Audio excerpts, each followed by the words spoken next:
Qing's Prose my own room now. I hope to have a room of my own. After walking into my room, closing the door, I took off my cheongsam and put on my pajamas and pajamas. Pajama pants are made of striped velvet, which is roomy, warm, and soft. So I took off my high heels, took off my stockings, and let my bare feet slide on a pair of red striped leather slippers. They were smooth and very comfortable. Once you feel comfortable physically, you will also feel comfortable mentally. I just wanted to be comfortable.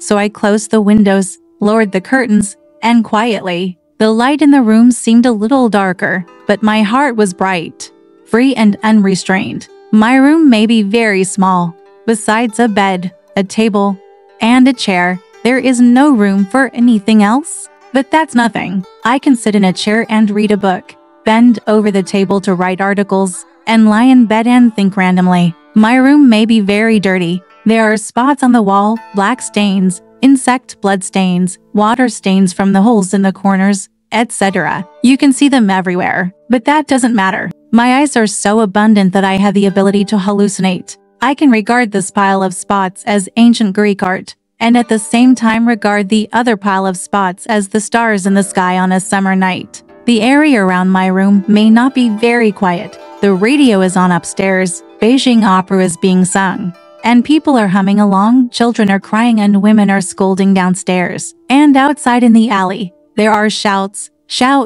and quarrels. The sound of leather shoes, the sound of iron wool carts pushing by, all kinds of noises that cannot be blocked by glass and cannot be blocked by curtains are constantly transmitted to my eardrums. But that's nothing. I just regard them as frogs in the field and mosquitoes buzzing outside the tent. I won't be upset if things are not right. Sometimes when I feel happy, I listen with some curiosity to the tune of their humming and the sentences they write. What to sell, what to call, what to argue about, whether the sound of leather shoes was too loud, whether the iron will crush the cement on the ground when passing by, etc. Everything can provide me with the material of my imagination. Let me stay alone in my room, listen, watch, and fantasize. No one in the world pays attention to my existence, so I can work, entertain, and rest freely. However, if this continues, won't I feel lonely? Certainly when I am lonely, I hope there is a kitten to accompany me.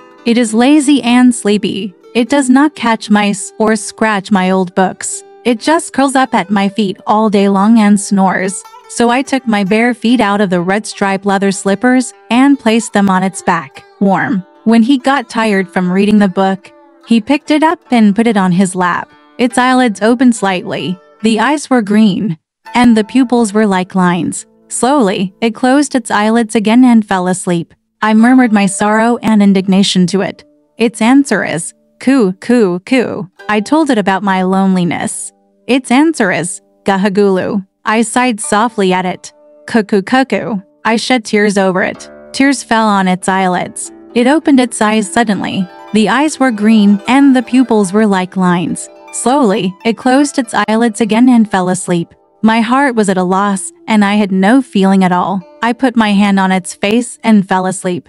So I dreamed that I was flying like a bird in a world of truth, goodness and beauty. My own room. But I don't have my own room. I was staying at a relative's house, and I sat with my relative's daughter during the day and slept together at night. She was a chatty girl who talked to me about movie stars all day long. 30 is very fit, right? Meet you. I thought about my grief and anger. You have a nice singing voice. Meet. I thought about my loneliness. Tell me, are you happy with XXX? Or are you happy? I couldn't say it. I wanted to sigh, but I didn't dare to sigh, so I had to close my eyelids and pretend to sleep. Oh, you're fast asleep. She then turned off the light helplessly and fell asleep. I stared into the darkness alone, tears streaming down my face. At this time, I no longer wanted to pretend to be asleep.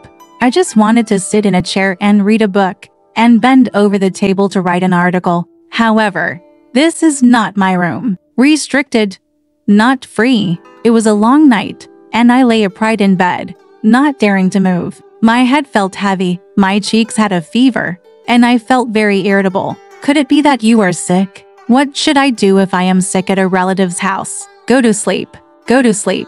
Go to sleep. I just want to dream of freedom for a moment. But what I dream of is that I feel like a bird with broken wings, locked in a cage, moaning and groaning in pain. Alright, this part of the story ends here. Want to know what happened next? Let's listen to the breakdown next time.